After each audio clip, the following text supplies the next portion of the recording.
Hello everyone, welcome to Tasty Dish by Sedho Palniappan. இன்றைக்கி double beans red colour gravy recipe தான் பார்க்க போகிறோங்க. இது மார்க்கெட்டில் ஒயிட் கலர் பிங்க் கலர்லாம் சேல் பண்ணுறாங்கங்க. நான் யூஸ் பண்ணுறது ரெட் கலர் பீன் தான். நான் 100 கிராம் எடுத்துருக்குறேங்க. இதை 8 மணி நேரத்துக்கு முன்னாடி ஊற வச்சுக்கணுங்க. 8 மணி நேரத்துக்கு நல்லா ஊறினதுக்கப்புறம் இதை வேக வச்சு எடுத்துக்கலாங்க. இதை குக்கரில் சேர்த்துக்கிட்டு இதுக்கு மஞ்சத்தூள், உப்பு, தேவையான அளவு தண்ணி சேர்த்துக்கிட்டு 3 விசிலுக்கு குக் பண்ணி எடுத்துக்கலாங்க. 3 விசிலுக்கு நல்லா சாஃப்டாக வெந்துருச்சுங்க. டபுள் பீன்ஸ் வேக வைக்கும் போது யூஸ் பண்ண தண்ணியை கீழே கொட்டிடாதீங்க. அந்த தண்ணி கிரேவி செய்யும் போது யூஸ் பண்ணிக்கலாங்க. கொஞ்சம் எண்ணெய் விட்டுக்கிறேங்க. எண்ணெய் சூடானதுக்கப்புறம் இதில் இலை, பட்டை, சோம்பு, சீரகம் செஞ்சதுக்கப்புறம் ஒரு பெரிய வெங்காயம் ஃபைனாக சாப் பண்ணி சேர்த்துக்குவேன். ஒரு கொத்து கருவேப்பிலை. வெங்காயம் ஓரளவுக்கு வதங்கிடுச்சு. இப்போ இஞ்சி பூண்டு பேஸ்ட் சேர்த்துக்கிறேன். இஞ்சி பூண்டோட பச்சை வாடை போகிற அளவுக்கு வதக்கிக்கலாங்க. ஃபைனாக சாப் பண்ண ஒரு தக்காளி சேர்த்துக்கிறேன்.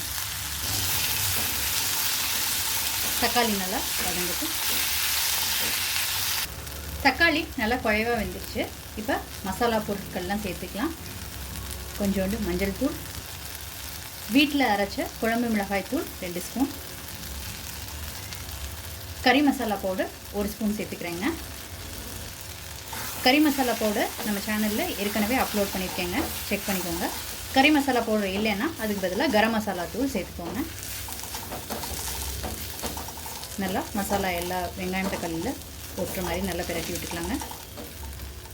டபுள் பீன்ஸ் வேக வச்ச தண்ணியை சேர்த்துக்கிறேங்க. உப்பு கொஞ்சமாக சேர்த்துக்கிறேங்க. டபுள் பீன்ஸ் வேக வைக்கும் போது உப்பு சேர்த்துருந்தோம், அதனால் பார்த்து சேர்த்துக்கோங்க. இப்போ சேர்த்த மசாலாவோட பச்சை வாடையெல்லாம் போனதுக்கப்புறம் நல்லா கொதிச்சிட்ருக்குங்க. இந்த ஸ்டேஜில் வேக வச்ச டபுள் பீன்ஸை சேர்த்துக்கலாம். எல்லாத்தையும் ஒன்று சேர்த்து நல்லா பிரட்டி விடலாம். மசாலா ரொம்ப திக்காக இருக்குங்க, அதனால் ஒரு 1/4 டம்ளர்லேருந்து 1/2 டம்ளர் தண்ணி சேர்த்துக்கலாம்.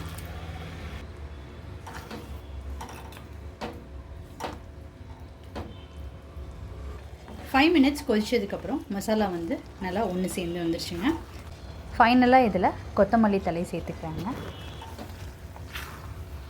இப்போ அடுப்புலேருந்து இறக்கிடலாங்க. ஒரு சூப்பர் அண்ட் டேஸ்டியான ஹெல்த்தியான டபுள் பீன்ஸ் மசால் ரெடி ஆகிடுச்சுங்க. கண்டிப்பாக நீங்களும் ட்ரை பண்ணி பாருங்கள். இது பசங்களோட ஸ்கூல் லஞ்ச் பாக்ஸ்க்கு சைட் டிஷ்ஷாக கொடுத்துடலாங்க. நீங்கள் ட்ரை பண்ணிவிட்டு உங்களோட கமெண்ட்ஸை சொல்லுங்கள். உங்களுக்கு இந்த ரெசிபி பிடிச்சிருந்துச்சுன்னா லைக் அண்ட் ஷேர் பண்ணுங்கள். உங்கள் ஃபேமிலி அண்ட் ஃப்ரெண்ட்ஸ்க்கு tasty dish by Sethu Palaniappan சேனலை சப்ஸ்கிரைப் பண்ணுங்கள். நோட்டிஃபிகேஷன் பெல்லை கிளிக் பண்ணுங்கள் for more videos. Thanks for வாட்சிங்.